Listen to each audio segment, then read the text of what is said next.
welcome to Marie's Art Studio. I'm Marie, and we're going to take that palm frond that we just cleaned up, and we're going to go from a nice clean surface to a beautiful wall hanging like this. And I'm going to show you the steps. Join me. We're going to be working on a palm frond from the queen palm. In Florida we have beautiful palm trees, and you can always collect these beautiful palm fronds. But I do want to show you, there's another palm frond from the coconut palm. And if you notice the difference, one's smaller and one's larger. I like to work with the larger one because the smaller ones need a lot of headdress. We're going to go ahead and we're going to clean up all the outer edges of this palm frond.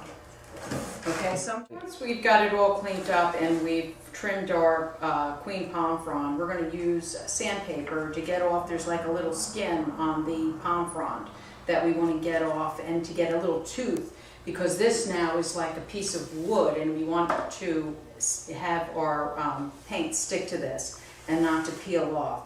So once we've taken it and we've cleaned it up, and make sure that when you're going to sand to go ahead and wear your safety glasses. And we're using a medium, 100 medium tooth to sandpaper, and we go ahead and sand it down, and we take that skin off of it and we rough it up. We'll get something nice and smooth and clean edged like this. Okay, now that we have it all sanded and we have that all prepared, I like to make sure that I have everything that I'm going to work with available. Now, of course, on my daily walks, I find all kinds of interesting things that I can put on my palm frond. One thing is driftwood. Now, if you're going to put driftwood on your palm frond, you're going to have to use a drill, and then go ahead and drill it from the underside into the driftwood so that would stay in place. Okay, there's things like the foxtail or the Christmas palm that we get something like this and we can make hair out of it. We have something that's from the coconut tree, and it looks like this, and I trim these off, and these also give me just something else to work with as hair. Okay, I have seed pods from the magnolia tree. Okay, and then we have the Hong Kong orchid seed pod from the orchid tree. And I have like mushrooms that I found on my walks, and I have some other seeds. I have no idea where they came from, but I have shells. So there's all types of things that you can go ahead and adhere to your palm frond. Today what I'm going to use is the pygmy date palm, and that's what I'm going to use. And this is going to represent the palm tree that's going to come out of the top of the head. So I'm going to place this all aside, and I'm going to take gesso. And gesso is a primer. Okay, it's white, and we just need one good coat. After we've prepared our palm frond, we're going to put that on there, like so. And we're going to allow that to dry. And that's what we're going to end up getting. A nice clean surface to work from. Okay, once the gesso is dried, the next step I'd like to do is I like to take these screw eyes, and this is small because it's, of course, you go by weight. And I'm going to take one of these.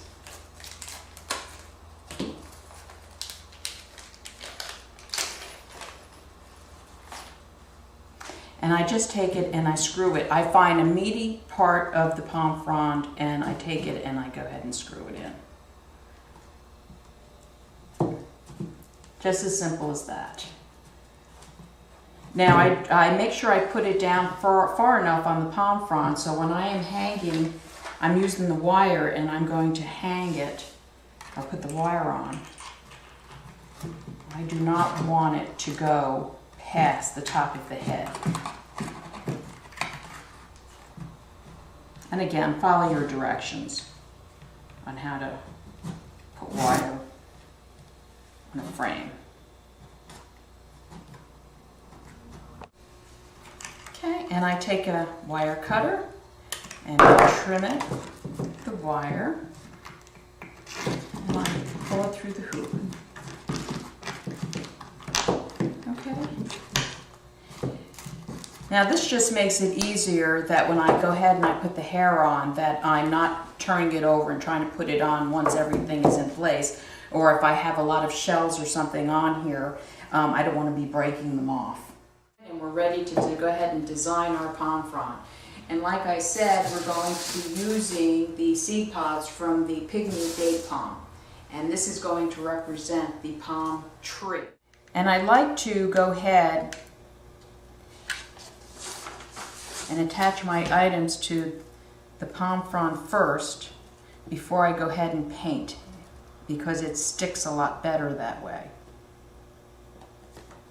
Okay, then we just go ahead and hold some of these in place, and we're going to let that set up and dry.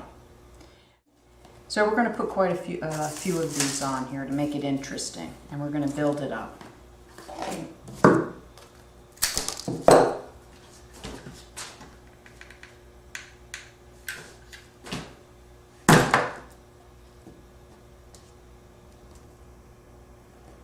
Okay, and with the regular pencil, we're going to go with the shape of the palm frond, and we're going to go ahead and draw the nose in. And it's just going to go down the crease. Okay, and we're going to follow the shape of the palm frond. And as we go down, now this is going to represent our nose, which turns into a palm tree on the top. And we just put 2 circles on the bottom and close it off, and you could add a mouth if you like. It's your design, you do whatever you want with it. Now for the eyes, I have an Italian ice cup right here, so it gives me something to guide my circle. And I go ahead and we just bring it right across, and if you get confused, you can get a ruler or something straight and hold it across your palm frond so you know that they're level with one another. And we're going to go ahead and we're going to go ahead and put in the eye. Now within the eye, there's going to be, that's the color part of the eye. Then we're going to go in and we're going to draw the pupil. Now I like to draw really nice big pupils because it makes the piece look more interesting and appealing. If you want the character or your wall hanging to look mean and nasty, you would go ahead and put a smaller pupil in. Okay, but I like them to look inviting. So I'm going to put a larger pupil in. So now I have where my eyes are setting in. Now around your eyes, you're going to draw an almond shape. And then you're going to draw a little circle where the tear duct is. Now, of course, we have eyelids. Your eyelid sets right on top of your pupil. Now, you could have it simple like that, or if you want some kind of interesting, okay, let's get our diamond shape in, and then if you want it to look sad, you just bring the eyelid down on the outside, and then your tear duct there. Now, I always get material or a picture of what the palm tree looks like, so I could sort of draw in the details that I would need to go ahead and finish off this palm tree. Okay? Now I want this to be the ocean, where this is, you've got this dent coming in, or you could make it a mustache or any design you want. And then I'm going to have the sun come up. That's going to be my sun. And then I'm going to have clouds coming across. Okay. And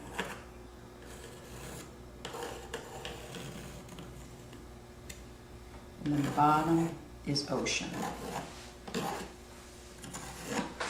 Now within your design you could have sayings, and I would write them in. This saying is going to be, the sun kisses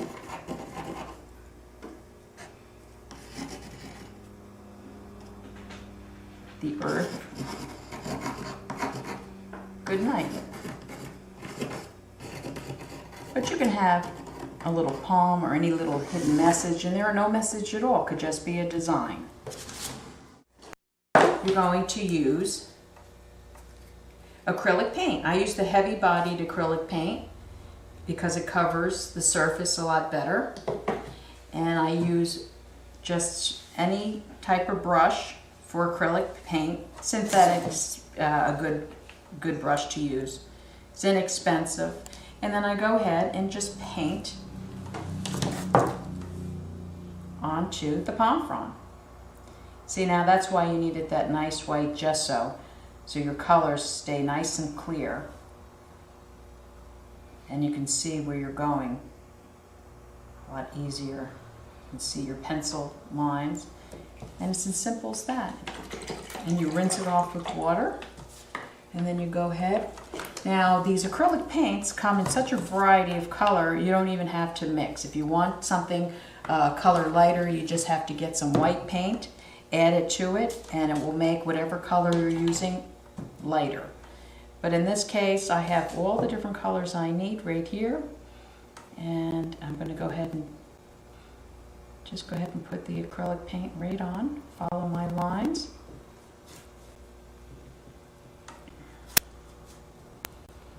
Now this is your design. There's no such thing as a mistake. You're just going to go ahead .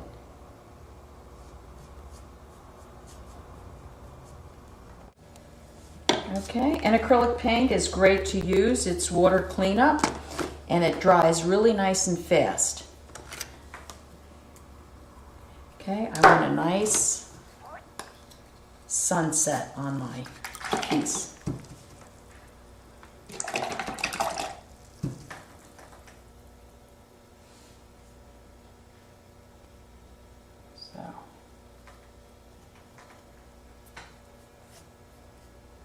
That in.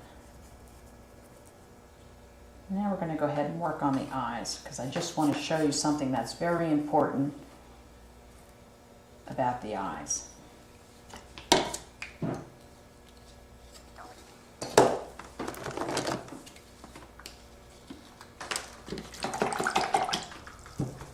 You have the color portion of the eye, which I'm going to make it up. I'm just going to go ahead and fill it in.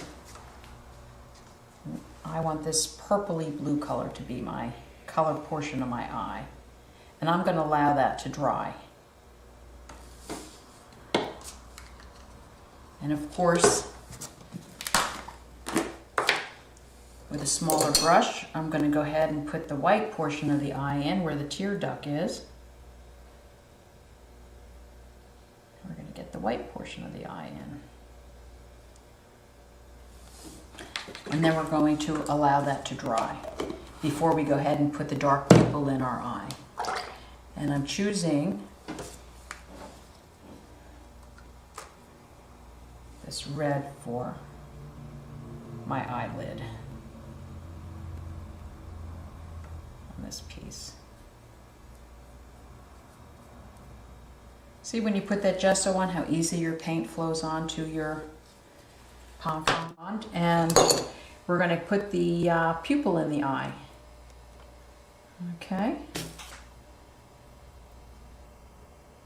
And this, I like to make a nice large pupil. Okay, there you go. And what's really important about, and we're going to allow that to dry. Once that dries, you go back in and you take a little bit of white and you have to put the highlight in the eye. And that's what makes this eye come alive. The other thing I like to do around the eye is take a little bit of red and just put it somewhere in the eye.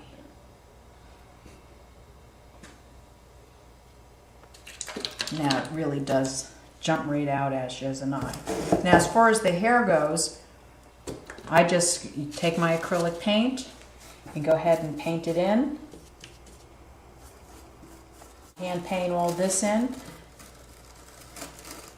But if you have a nice space, you might want to take it outside and just get some kind of spray paint and go ahead and spray these. It'd probably be a lot easier for you. But I go ahead and paint them in. Instead of just using the one, I might layer it and do a darker color down here, and then on the and then I go ahead and paint a variety of different colors of green to make more interest to it. And then on the tips of them, maybe I'll put a yellow to give it a highlight, and it shows some type of reflection of the sun. In the meantime, we're going to put this aside and we're going to allow this to dry. Okay, and we've already have one pretty much made up. So we've got all our acrylic paint in, and we've got our hair painted in. And what's really neat about this is once these are painted, okay, you could actually bend them a little bit. Gently sort of bend them so it looks like a tree flowing in the wind. Once you have them all on and glued and it's nice and tight, I like to go back into this and trim them up a little bit and take the edges off of them, because sometimes there's a lot that hangs into the piece. Just clean it up. It looks more professional. Now that the acrylic paint is all dry, see how it doesn't have any depth to it? So I'm going to go in with a Sharpie's pen, black, and I'm going to go ahead and I'm going to outline all my different shapes.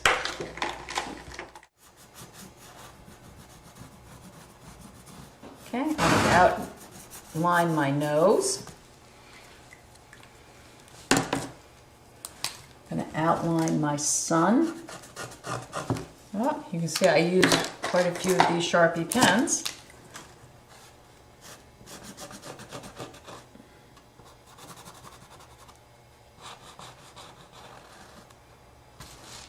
Okay.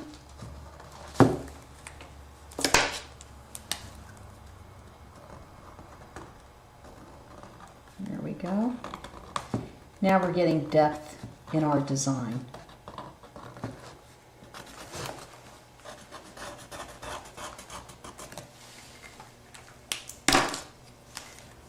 And we're getting all our colors separated.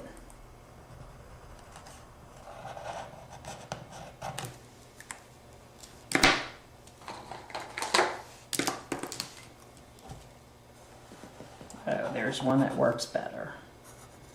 Okay.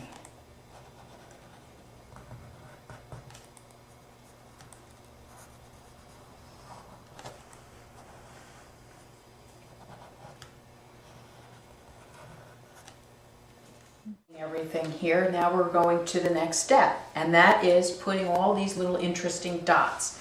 And how we get that is through our fabric paint. We have sparkle paint, we have puff paint, we have glow in the dark paint, we have all types of paint.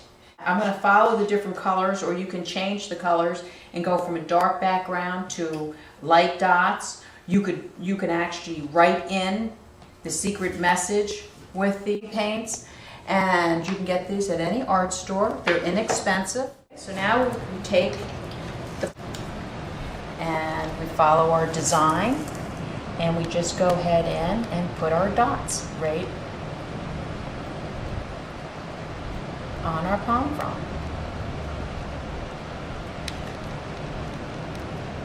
Okay, this is going to take a little while to dry, and that's how you get the dots. And that creates a lot of interest to this piece, especially when you're using things with sparkle on them. But what's really important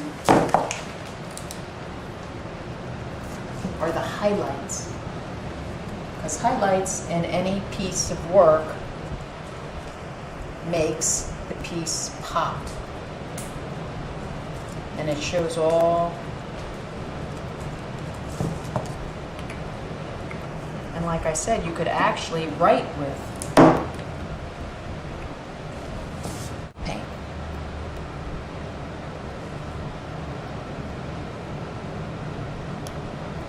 just like that. Okay? And the other thing I've done to this piece, Hong Kong orchid seed pod, and I've wrapped them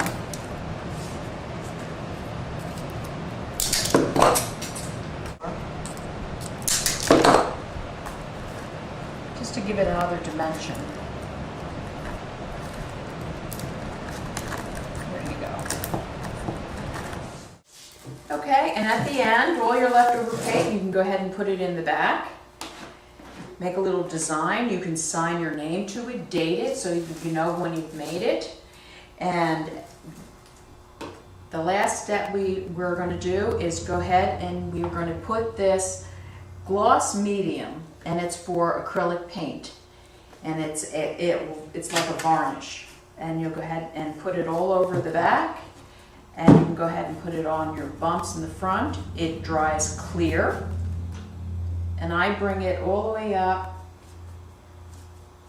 on some of the objects. I don't put it on everything. And it just gives it a nice professional look. And it seals everything.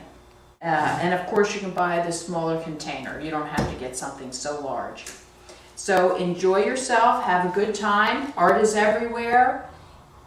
Thank you for coming to Marie's Art Studio.